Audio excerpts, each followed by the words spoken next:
Look at this image. Really look at it. That exhausted man covered in baby spit-up, clutching a screaming newborn, staring dead-eyed at a laptop showing a business plan he'll never finish. That's my ex-boyfriend. And that silhouette in the doorway, backpack on, heading toward those planes in the sunset. That's me. This isn't just some dramatic thumbnail. This is karma in its purest form. About 18 months ago, I met this guy at a mutual friend's gathering. He was magnetic. Cooked me breakfast the next morning, texted me poetry at 2 a.m., called me his girlfriend within 3 weeks. All that romantic movie stuff. We fell hard. Plot twist. He talked about freedom like it was a religion. Freedom to backpack through Southeast Asia. Freedom to start his own business. Freedom to maybe move to Berlin or Austin and really live. But here's the thing. He never booked a single flight. Never registered a business name. Never even researched visa requirements. Just talked. And smoked. And stressed. And repeated. I spent an entire year being his personal life coach. A full year. Emotional CPR when he had his quarter-life crisis meltdowns. Motivational speeches when he'd spiral about feeling trapped. The practical voice reminding him that dreams require actual steps, his constant cheerleader. Meanwhile, his plans changed daily. 1 week it was Thailand. The next it was starting a podcast. The next it was grad school applications he never sent. Then he dropped the bomb. He couldn't handle the stress of a relationship when he needed to focus on becoming the man he was meant to be. Translation. He needed freedom. I was wrecked. A few weeks post-breakup, I heard through mutual friends that he'd already met someone new at a concert. But it was nothing serious, he told me when we ran into each other. Just casual. Just enjoying my freedom, you know? Figuring myself out. Fine. I cried. I started therapy. I stopped dating entirely. I journaled until my hand cramped. I did the work. Then over the next few months, we had a couple of those awkward closure coffee meetings where he told me he's still seeing her, but it's really casual. She's just a cool person to hang out with. He's definitely not in love. He still thinks about me all the time. He's still working through his feelings. About her? And oh yeah, he's still planning to leave this city because he can't grow here. This was literally a few months ago. So I cried some more, journaled harder, stayed in therapy, stayed single. And slowly, finally, I healed. I moved on. I started booking actual trips. I picked up photography. I began living the free life he always claimed he wanted. Fast forward to yesterday, I find out, completely by accident through Instagram stories I wasn't even supposed to see, that he's still in our city, still in the same apartment. But here's where it gets chef's kiss beautiful. He's in a full-blown serious relationship with the casual girl, and she's massively pregnant. Like due any day now pregnant. The man who said he felt overstimulated by everything. The man who couldn't handle the commitment of a girlfriend. The man who swore he needed freedom above all else. He's about to be wrist-deep in diapers, dealing with a screaming newborn at 3 p.m. in the exact city he claimed was suffocating his dreams. Southeast Asia? Southeast who? That business? What business? And here's where I need to be honest. A dark, petty corner of my soul is absolutely thriving on this. I'm free. I'm traveling. I'm booking flights to places he used to talk about visiting. I'm pursuing hobbies, building my life, answering to no one. And he? He's trapped in a life that started as just casual, kismanem, buying diaper rash cream and assembling cribs at midnight. The man who preached about freedom and not being tied down is now the most tied down person I know. No Southeast Asia, no Berlin, no business, just bottles and burp cloths, and a reality he never saw coming. Look, I know how this sounds. I know it's petty. I'm not wishing him harm, genuinely. I hope he rises to the occasion and becomes a good father. But the irony, the beautiful poetic irony of it all, it's almost too perfect. This is the story of how my freedom-obsessed ex finally got exactly what he was running from, while I got exactly what he said he wanted. Before we begin, tell us in the comments from which city are you watching, and at the end, do not forget to rate this story from 0 to 10. Enjoy the story. You know what's wild? The exact qualities that make you fall hardest are the same ones that should have made you run. We met at Sarah's birthday party, one of those cramped apartment gatherings where everyone's squeezed onto a balcony drinking cheap wine. He wasn't even supposed to be there. Someone's +1. But the second we started talking, it was like the rest of the party dissolved into background noise. He had this way of looking at you like you were the only person in the room who mattered, asked questions about my photography, remembered details I'd mentioned casually 5 minutes earlier, made me laugh until my stomach hurt. When the party wound down around 2 a.m., he asked if I wanted to grab late-night tacos. We talked until sunrise. I should have gone home. I didn't. The next morning, he cooked. Not like thrown-together eggs. I'm talking French toast with caramelized bananas, fresh coffee, the whole production. He had NPR playing softly in the background. His apartment smelled like cinnamon and possibility. I remember thinking, this man is different. By week 3, he called me his girlfriend. Not in some tentative, so what are we, conversation. Just casually, confidently, like it was the most natural thing in the world. My girlfriend loves this band, he'd tell his friends. My girlfriend and I are thinking about checking out that new gallery. It felt secure, adult, like we'd skipped all the anxious "where is this going" phase and landed directly in something real. He texted me every morning, sent me photos of sunsets with captions like "wish you were here," introduced me to his family within a month. His mom loved me immediately, kept telling him he'd finally found a keeper. I met his childhood friends, his coworkers, even his dentist somehow. He integrated me into his life so completely, so quickly, that backing out would have felt like dismantling something sacred. That's the trap, isn't it? When someone moves fast, showers you with attention, and makes you feel chosen, you don't question whether you're being love-bombed. You just feel grateful, lucky. Like you finally found someone who's as sure about you as you are about them. I didn't realize I was being set up. That all this intensity, this immediate, overwhelming certainty, wasn't a foundation. It was a distraction from the fact that he had no idea how to build anything real. The red flags don't announce themselves. They show up disguised as ambition. Around month 2, he started talking about Europe. Not like, wouldn't it be nice to visit someday? I'm talking full-blown manifestos about moving to Berlin or Amsterdam within the year. He'd get this dreamy look in his eyes and paint these elaborate pictures. Us in a tiny cobblestone apartment. Him studying at some prestigious university. Me doing photography across the continent. Both of us finally living authentically. It sounded incredible, romantic, bold, like we were the kind of couple who'd actually do it, just pack up and chase a life that mattered. So I asked the practical questions. Which universities was he considering? What programs? Did he need to take the GRE?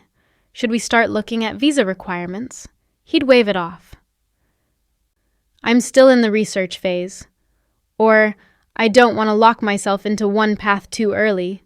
Or my personal favorite, I need to feel it out organically, you know? I can't force these things. Weeks turned into months.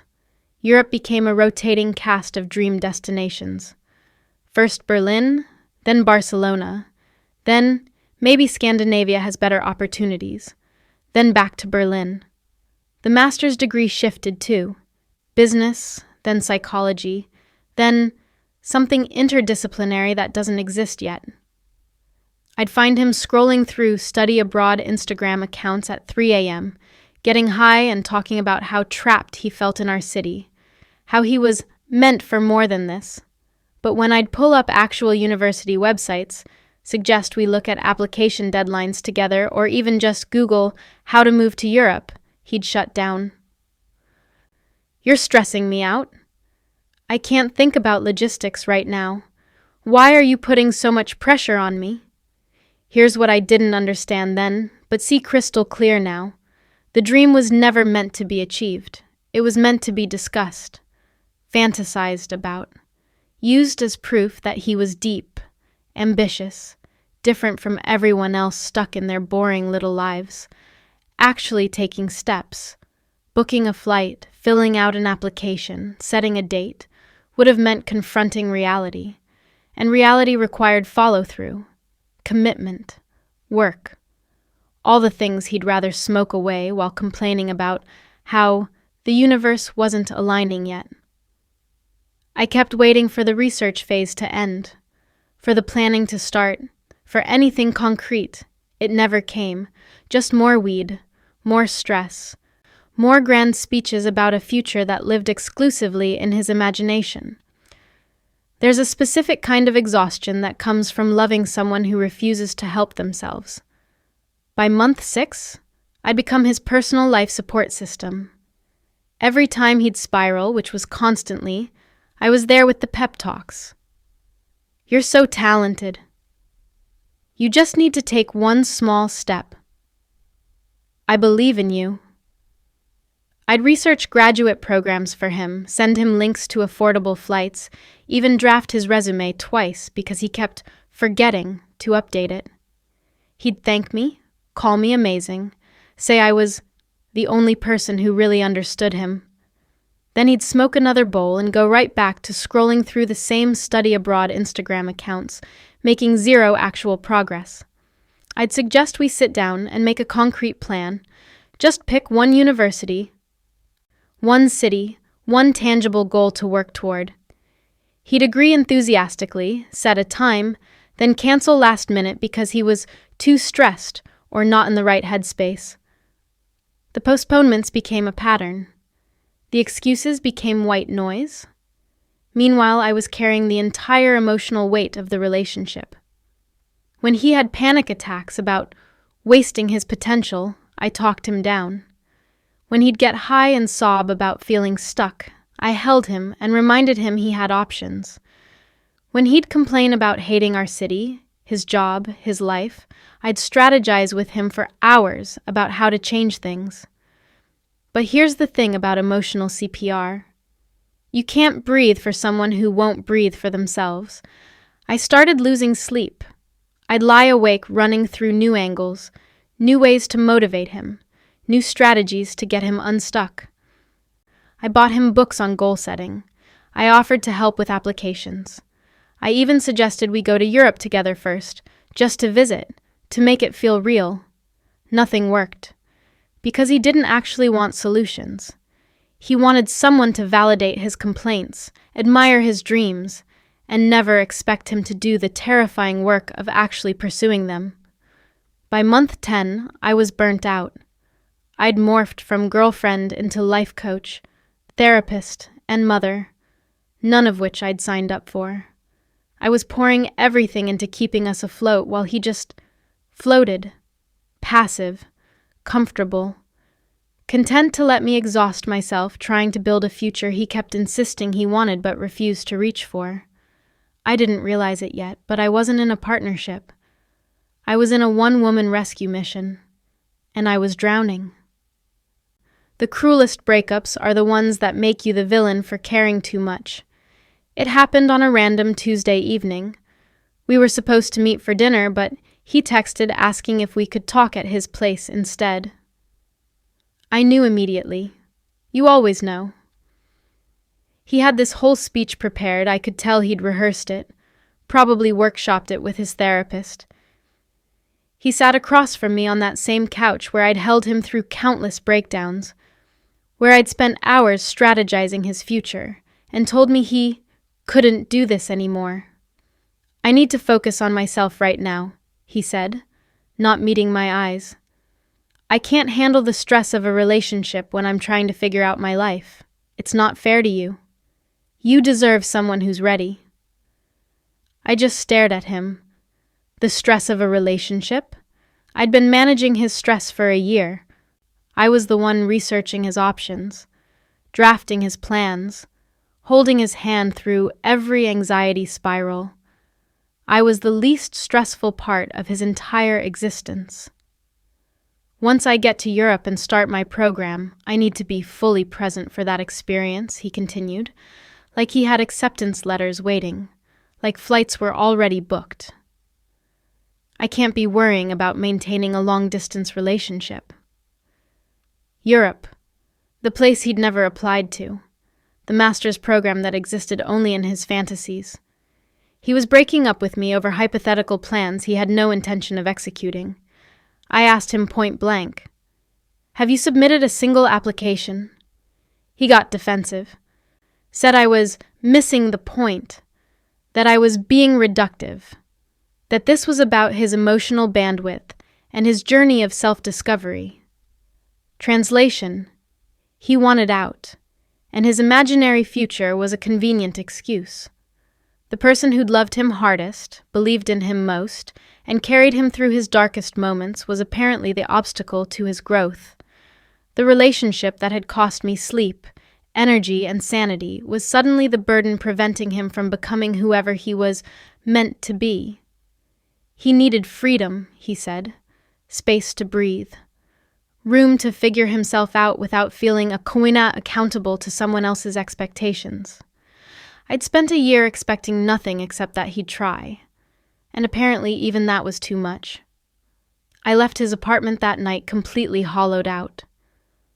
While he probably lit up a celebratory joint and felt proud of himself for choosing himself, the irony wouldn't hit me until much later. Nothing tests your healing like finding out your ex replaced you in 3 weeks flat. I heard it through mutual friends first, the way you always do. "Hey, I don't know if you've heard, but he's been seeing someone." They said it carefully, like they were defusing a bomb. She was someone he'd met at a concert. They'd been hanging out. It seemed casual. When I ran into him 2 weeks later at our usual coffee shop, because the universe has a sick sense of humor, he brought it up himself. Needed to be honest and transparent with me. Said he'd met someone, but it was absolutely nothing serious. Just a rebound. Just company. He was still completely devastated about our breakup and processing everything. "I'm not in love with her," he said, like that made it better. "She's just there. You know? Someone to hang out with while I figure my shit out." I should have walked away right then. Should have blocked his number, deleted him from my life, and moved on clean. But there's something about hearing I'm not in love with her that keeps a tiny pathetic door open in your heart. Because if he's not in love with her, then maybe that became the pattern. Every few weeks we'd run into each other, or he'd text me some late-night vulnerability about how confused he was, how he still thought about me, how he didn't know what he was doing with this new girl. She was cool, but not like you. He missed what we had. He was still figuring out his feelings. Meanwhile, I was in therapy twice a week, journaling until my hand cramped, white-knuckling my way through celibacy because I was determined to heal properly this time. I wasn't dating, wasn't even looking, just doing the hard, unglamorous work of putting myself back together. And he was out there playing house with someone new while keeping me on an emotional leash. The worst part? I let him. I'd hear, "I still have feelings for you," and ignore the fact that his actions said otherwise. I'd hear, "She's just a friend," while he was literally building a whole new relationship. I'd hear, "I'm not ready," while he was clearly ready enough for someone who wasn't me. He didn't want me back. He just wanted to know I was still there, still waiting, still hoping, still believing in his potential, while he moved on with someone who expected nothing from him. Nobody tells you that choosing yourself feels like punishment at first. While he was out at concerts and bars, meeting new people, and enjoying his freedom. I was sitting in a beige therapist's office every Tuesday and Thursday, dissecting why I'd spent a year trying to fix someone who didn't want to be fixed. Why I'd confused potential with reality. Why I'd made myself so small trying to motivate someone else to grow. It was brutal. Not the crying in a rom-com kind of brutal. The boring, repetitive, why am I paying $150 to feel worse? Kind of brutal. My therapist kept asking me the same questions in different ways. What were you getting from that dynamic? Why did you need him to succeed? What would it mean if you stopped trying to save people? I hated those questions, because answering them meant admitting I'd been complicit in my own exhaustion. I stopped dating entirely, not as some empowering choice, but because the thought of letting anyone new see me this broken felt impossible. I'd scroll through dating apps for 5 minutes, feel nothing, and delete them again. My friends kept encouraging me to get back out there, like a rebound would fix what was shattered. But I knew. If I didn't do this work now, I'd just find another version of him, another fixer-upper, another beautiful disaster I'd convince myself I could save. So I stayed home, journaled until my hand ached, wrote the same revelations over and over because healing isn't linear. It's circular, repetitive, maddeningly slow.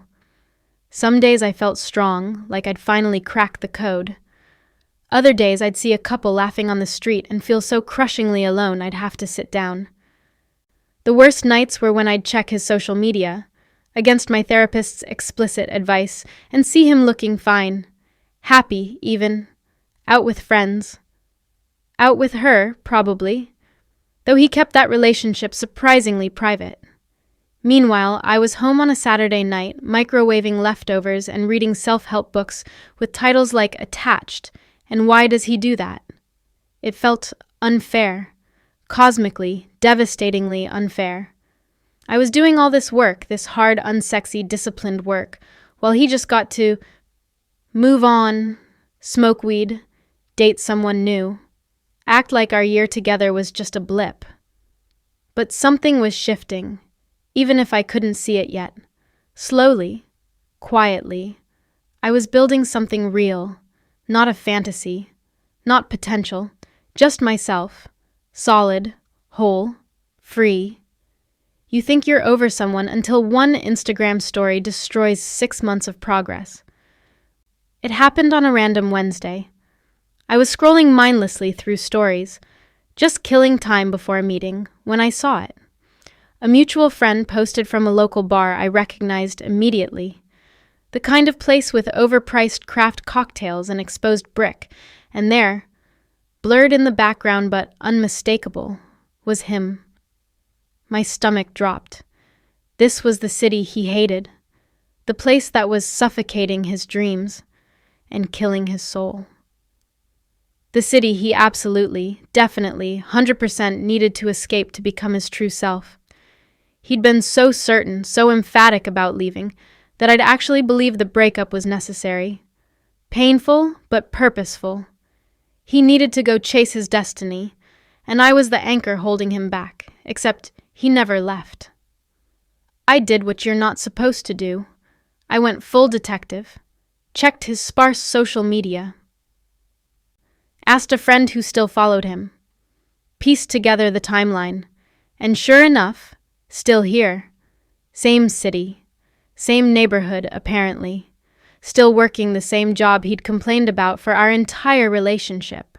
No Berlin apartment, no Amsterdam canals, no prestigious university acceptance letter, no master's program, no backpacking through Southeast Asia, no finding himself in a foreign country where he could finally breathe.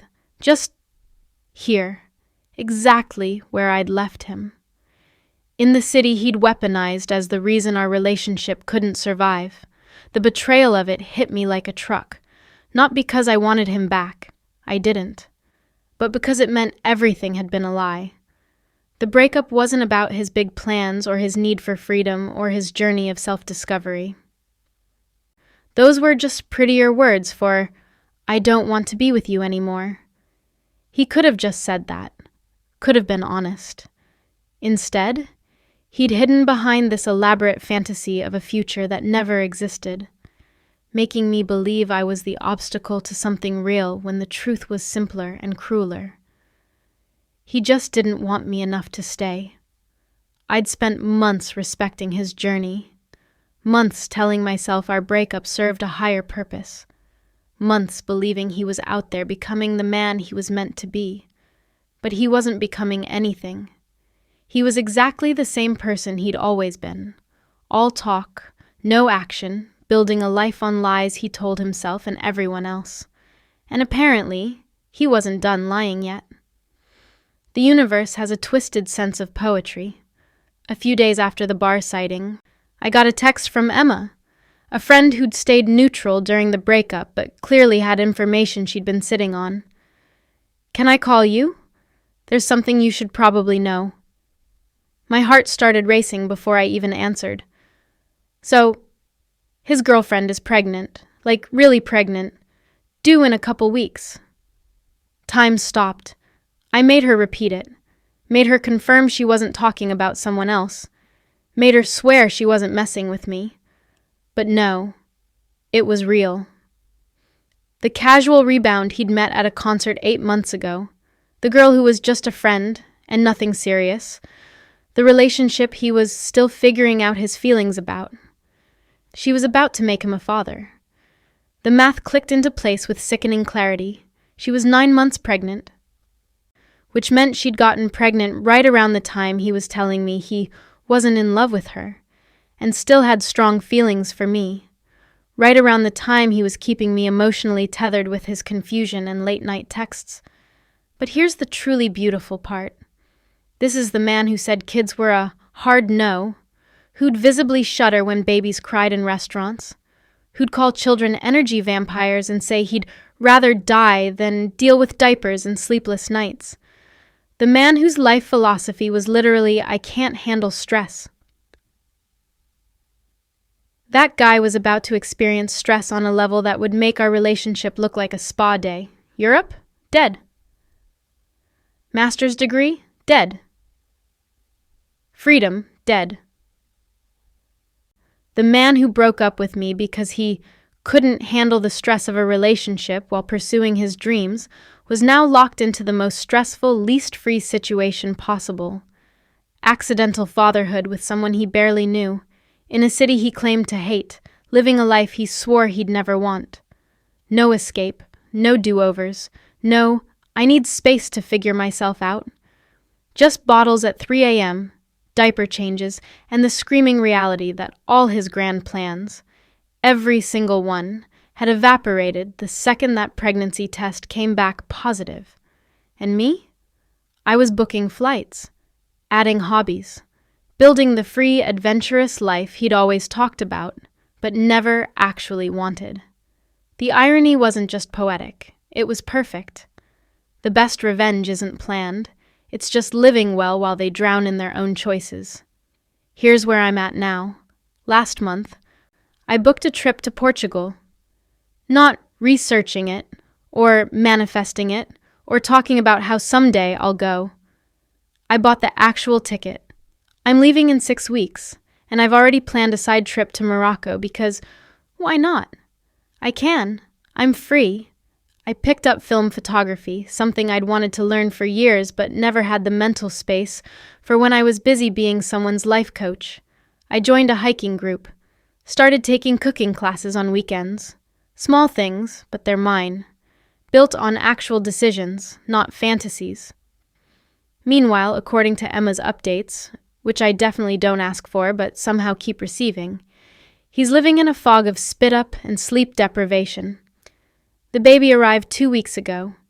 His Instagram, which used to be full of concert pics and vague inspirational quotes about choosing yourself, is now just silence.